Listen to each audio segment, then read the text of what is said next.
বাগডোগরা বিমানবন্দরে দাঁড়িয়ে তিনি মুসলিমদের উদ্দেশ্যে যে প্রশ্নগুলো করেছেন সেগুলো কিন্তু নাড়িয়ে দেবে আপনাদের সবাইকে। এবারে Mamata Banerjee SIR case NRC বলেছিল, মুসলিমরা সেই ফাঁদে অনেকেই পা দেয়নি। তারা বুঝেছে মমতা ব্যানার্জি একটা মিথ্যাবাদী। ওয়াকফ অ্যামেন্ডমেন্ট বিল নিয়ে তৃণমূলের দ্বিচারিতা, মমতা ব্যানার্জির মিথ্যাচার, আজকে ওয়াকফ অ্যামেন্ডমেন্ট বিলের প্রয়োজনীয়তা অসহায় গরিব মুসলিম মহিলা এবং যারা এতিম অনাথ তাদের জন্য নরেন্দ্র মোদীজির সরকারের ওয়াকফ প্রপার্টিকে একটা সুন্দর ব্যবস্থাপনার মধ্যে সরকারি ব্যবস্থাপনার আনার যে উদ্যোগ, এটাকে সবাই সমর্থন করেছে।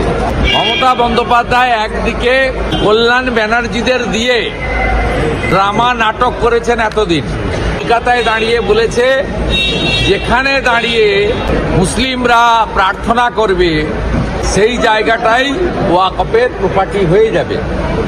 অন্যদিকে ফিরহাদ হাকিম, সিদ্দিকুল্লাহ চৌধুরী সহ তৃণমূলের মুসলমান নেতারা যারা মুসলিম কার্ড খেলে ভোটে যেতে, তারা বলেছে যে ওয়াকফ অ্যামেন্ডমেন্ট বিল এলেও পশ্চিমবঙ্গে কার্যকর করতে দেব না। মুখ্যমন্ত্রী অন রেকর্ড বিধানসভায় দাঁড়িয়ে বলেছেন যে ওয়াকফ অ্যামেন্ডমেন্ট বিল পাস হলেও বিজেপি রুল রাজ্যে কার্যকর হবে, পশ্চিমবঙ্গে কার্যকর হবে না। সেই মুখ্যমন্ত্রীর সরকার নোটিফিকেশন করে বলেছে 5ই ডিসেম্বরের মধ্যে ওয়েস্ট বেঙ্গলের ওয়াকফ প্রপার্টিকে নথিভুক্ত করতে হবে।